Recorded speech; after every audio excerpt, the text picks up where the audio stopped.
নমস্কার, আমি doctor Madhuparna Pal, consultant neurologist, Dishan hospital, Kolkata. আজ আমরা ইডিওপ্যাথিক ইন্ট্রাক্রেনিয়াল হাইপারটেনশন বা আইআইএইচ নিয়ে ডিসকাস করব। গত ভিডিওতে আমরা মাইগ্রেন নিয়ে কিছু কথা বলেছি, তো আমরা হেডেক সিরিজের সেকেন্ড দিনে আজ আইআইএইচ নিয়ে কিছু কথা বলবো। তো আমরা তো সকলেই জানি আমাদের বডিতে ব্লাড প্রেশার আছে, 120/80 হচ্ছে normal range of blood pressure. কিন্তু আমরা কি জানি আমাদের ব্রেনেরও একটা প্রেশার হয়? ব্রেনে যে সেরিব্রোস্পাইনাল ফ্লুইড থাকে তার একটি নিজস্ব প্রেশার থাকে। 70 to 200 মিলিমিটার অফ ওয়াটার হচ্ছে নর্মাল রেঞ্জ। যদি 200-র উপরে এটি উঠে যায় তখন এটাকে আমরা ইন্ট্রাক্রেনিয়াল হাইপারটেনশন বলি। তো এই ইন্ট্রাক্রেনিয়াল হাইপারটেনশনের অনেক কারণ থাকে, তার মধ্যে আমরা আজ ইডিওপ্যাথিক ইন্ট্রাক্রেনিয়াল হাইপারটেনশন নিয়ে ডিসকাস করব। কেন? কারণ এটি মাইগ্রেনের সাথে অনেকভাবে সিমিলারিটি আছে। আর অনেক মাথা ব্যথা যেটা ধরুন মাইগ্রেন হিসেবে ট্রিট হচ্ছে কিন্তু পেশেন্ট ভালো রেসপন্স পাচ্ছে না, সেটি দেখা যায় আসলে হয়তো সেটি আইআইএইচ এবং সেটার চিকিৎসা সম্পূর্ণ ডিফারেন্ট। আর এই আইআইএইচ যদি আর্লি ডায়াগনোসিস না হয়, লং টার্ম এটি থাকলে ধীরে ধীরে চোখের দৃষ্টি কমে চোখের দৃষ্টি চলেও যেতে পারে এবং সেক্ষেত্রে এটি ইরিভার্সেবল ভিশন লস হয়। তার মানে কি, যে চোখের দৃষ্টিটা চলে গেছে সেটা ফেরানো খুব মুশকিল হয়ে যায়। তো দেখা গেছে আইআইএইচও ইউজুয়ালি কম বয়সী মহিলা যারা একটু ওভারওয়েট তাদের মধ্যে খুব কমন। এই আইআইএইচ পেশেন্টরা ইউজুয়ালি মাথা ব্যথা নিয়েই প্রেজেন্ট করে, আইদার মাথার একদিকে কি পুরো মাথায়, তার সাথে গা গোলানো বমি বমি ভাব থাকে।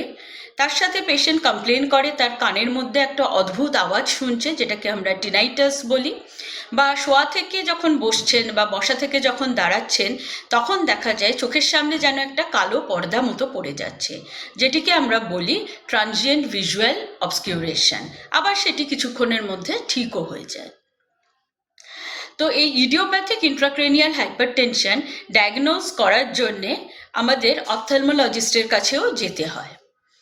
কারণ চোখের একটা পার্টিকুলার টেস্ট আছে যেটিকে বলা হয় ফান্ডাস এক্সামিনেশন। সেটা করলে আমরা দেখতে পারি মাথার যে প্রেশারটা বাড়ছে সেটা কিন্তু চোখে যদি প্রপার এক্সামিনেশন করা যায় তাহলে সেখান থেকেও দেখা যায়। তাছাড়া চোখের আরও কিছু টেস্ট আছে যেটিকে বলা হয় ওসিটি, পেরিমেট্রি, সেটা দিয়েও আমরা এই ডায়াগনোসিসটা বুঝতে পারি। তার সাথে কিছু আমাদের নিউরো ইমেজিং দরকার হয়, যেমন এমআরআই ব্রেন, এমআর ভিনোগ্রাফি বা সিটি ভিনোগ্রাফি। এগুলো আমরা আইয়ের ফাইন্ডিংসের সাথে করোবোরেট করি এবং আলটিমেটলি এই ডায়াগনোসিসটা কনফার্ম করার জন্যে আমরা পিঠ থেকে জল বার করে তার প্রেশার মেজারমেন্ট করি, যেটাকে বলা হয় সিএসএফ বা সেরিব্রোস্পাইনাল ফ্লুইড ম্যানোমেট্রি।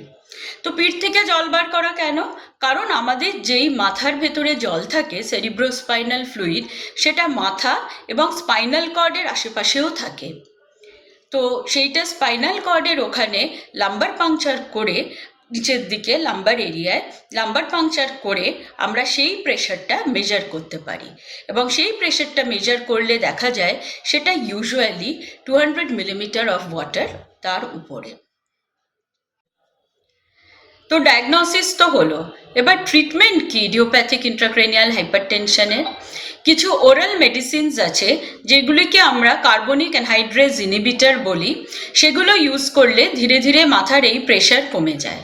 তাছাড়া খুব সিভিয়ার ক্ষেত্রে কিছু সার্জিক্যাল প্রসিডিওর্স আছে যেটিকে বলা হয় শান্ট সার্জারি অথবা অপটিক নার্ভ শিথ ফেনেস্ট্রেশন সার্জারি। সেখানে এই মাথার প্রেশার কমানো সম্ভব হয়। তো দেখছেন তো, সব মাথা ব্যথাই কিন্তু মাইগ্রেন না। আমার মাইগ্রেন হয়েছে বলে আমি ওষুধ দোকান থেকে ব্যথার ওষুধ কিনে খেয়ে নিলাম, সেটা কিন্তু চিকিৎসা নয়।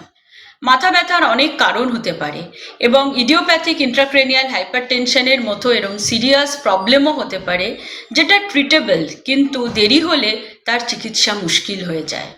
তাই কারোর মাথা ব্যথা হলে আপনাদের আসুন নিউরোলজিস্টকে কনসাল্ট করুন, কারণ প্রপার টাইমে ডায়াগনোসিস হওয়া খুব ইম্পর্টেন্ট। কারণ প্রপার ট্রিটমেন্ট হলে কিন্তু এই মাথা ব্যথা সম্পূর্ণরূপে ঠিক হয়ে যায়। নমস্কার।